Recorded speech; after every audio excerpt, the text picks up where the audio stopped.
Are you wondering why your marketing or advertising may not be working as effectively as you believe it should be? Well, there are some different things that factor in when you look at advertising. Okay, let's go. So we've been doing advertising for a long time, and I can tell you that the science behind advertising is a couple of different things. It involves data analysis and it involves creativity.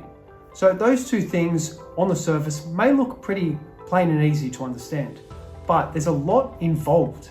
So with data analysis, it's about really knowing like how much data do we have to gather, and from how many ads and ad sets and different campaigns do we have to gather that data, and how big does the data set have to be in order to be able to properly interpret what is actually happening.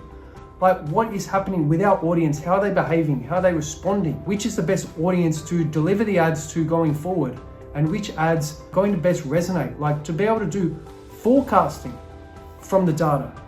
So you look at things like male versus female, different age groups, Facebook versus Instagram versus Google, and then you look at the different placements across like the Facebook feed, Instagram story, stuff like that. And you can really see like what's performing the best, where's the money best spent, where's money being wasted. When we create new ads, like how long a particular ad's taking to really get a bit of traction. Does Facebook and Instagram work better than Google for this particular ad, for this campaign? What about Google? Maybe Google works better for a different sort of ad. Like, so when you look at social media advertising, you're appearing on people's social media, on their feed, on their stories, their reels, in marketplace, compared with Google, where it's more intent based. They're searching for such and such near me. And a lot of people think that for that reason, Google will bring higher intent leads, but that is not always the case. So with Facebook and Instagram, we're getting very high intent leads for all of our clients across multiple industries. So you've really got to run Facebook, Instagram, and Google all at the same time to really know what is best going to get the best results. Then so we've got the data analysis side, and then we've got the creativity side. So when it comes to creativity, it's like, what sort of formats do we run? Do we run image, carousel, video, a combination? What about promotions and offers? So do we do like the percentage discount, new customer promos? Do we do like bundle services, weekend availability, after hours, all those sorts of juicy things? And they can all work if done the right way. So I believe in starting with one campaign and a few different promotions to really test like what your market is actually urging for. So you can do that across like Facebook, Instagram, Google. I usually recommend, like with us, with our agency in particular, because we include graphic design and video editing for every client, people usually start on Facebook and Instagram because they want to take advantage of the creative side. And then we recommend introducing Google in the second month.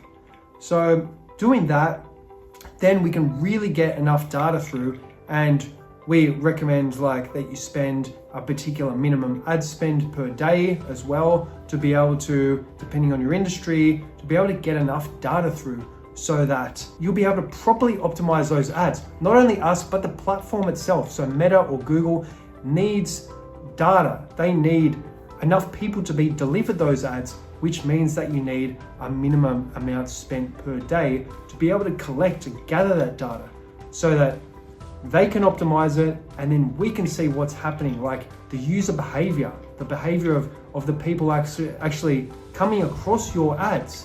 Like, what are they doing? How are they reacting? Are they liking it? Are they clicking it, but they're not converting? Why not?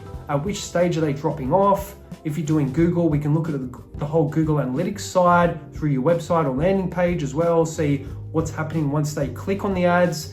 Are they converting? Are they dropping off after they've visited one page or after 10 seconds? We can look at all of that stuff. That's what makes us different. Like, we really factor in the data analysis and the creativity side.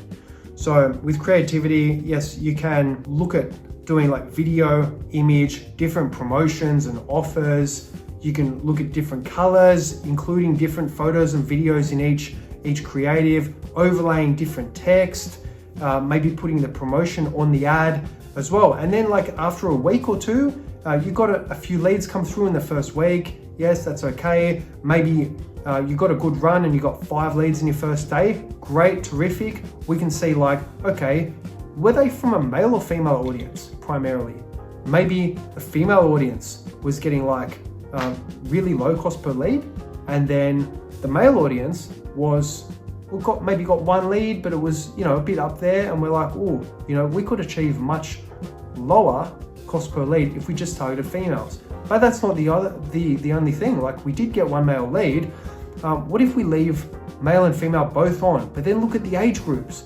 Okay, so maybe the age groups is what's letting us down. So the male audience, maybe it was delivered to too many, for instance, like over 65-year-olds, and that's where the money was wasted. So we look at that, and then we say, okay, well, what about Facebook versus Instagram? And then what about the feed versus stories versus reels, marketplace, all the different placements? And maybe it just so happens that the female audience on the Facebook feed performs the best overall, and it's getting the cheapest cost per lead. We'll go, okay, let's just target that for a few days and see how we go. So that's where the creativity and the data analysis, they marry up together. And then you can say, okay, well, our ads just are not resonating with this market at the moment. Maybe that happens after a couple of weeks. You know, like, it changes week by week. What worked last week does not work particularly this week. Maybe it does, maybe it doesn't. Like, we've had the same ads that have, like, if they're working, we don't turn them off. We create new ones, but a well-performing ad, there's no reason to turn it off. So what we do is we say, all right, how long is this ad actually gonna perform for before we have to turn it off? And sometimes we never have to turn it off. The first ad, it could kill it. It could go really well for months.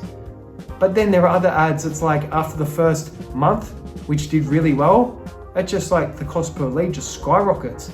There's something changed, the algorithm, the market. If we didn't change anything on the ads, then some external factor may have changed. And so that's why we have to keep on it every couple of days, keep optimizing it, and then create new ads or new promotions and really see what is going to resonate with the market this week or today, you know, because it's continuous testing. And that's what makes the difference between well-performing ads and a well-performing campaign and one that, you know, may perform well at the start and then drops off. So if your results may not be going as well as you like, or maybe just from the start you've had absolutely no traction at all, then you can reach out to us. You can schedule a call using the link in the description. And don't forget, if you like this video, then don't forget to like, subscribe, and please hit the notification bell, because we're going to be making a lot more similar videos. Thank you. Okay, let's go.